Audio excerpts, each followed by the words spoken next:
Here's an American Family News update for you. I'm Bronson Woodruff. For the first time in decades, the International Brotherhood of Teamsters is refusing to endorse Kamala Harris or Donald Trump for president, but a vote by the rank and file overwhelmingly favors Trump. It's the first time since 1996 the union has not endorsed a presidential candidate, and since 2000 their endorsement has always favored the Democrat candidate.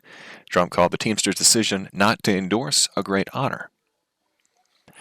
Hezbollah fired a new barrage into northern Israel today, continuing its drumbeat of exchanges with the Israeli military. Fears continue to rise of a greater war. Hundreds of electronic devices exploded this week in Lebanon, killing at least 32 people and wounding more than 3,000 others. The device explosions appeared to be the culmination of a months-long operation by Israel to target as many Hezbollah members as possible all at once. The owner and manager of the cargo ship that caused the Baltimore bridge collapse recklessly cut corners and ignored known electrical problems on the vessel, according to an allegation from the Justice Department.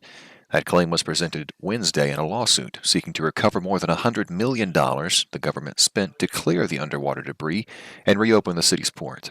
The lawsuit provides the most detailed account yet of the cascading series of failures on the Dolly that left the vessel's pilots and crew completely helpless in the face of looming disaster.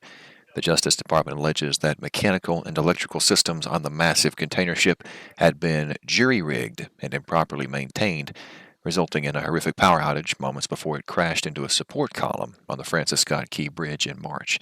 6 construction workers were killed when the bridge crumbled into the water. The Federal Reserve on Wednesday cut its benchmark interest rate by an unusually large half point, a dramatic shift after more than 2 years of high rates that helped tame inflation, but also made borrowing painfully expensive for American consumers.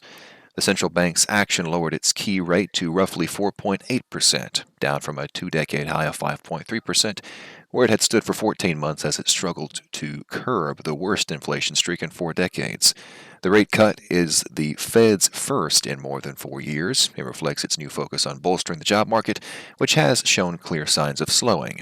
Coming just weeks before the presidential election, the Fed's move also has the potential to impact the economic landscape, just as Americans prepare to vote.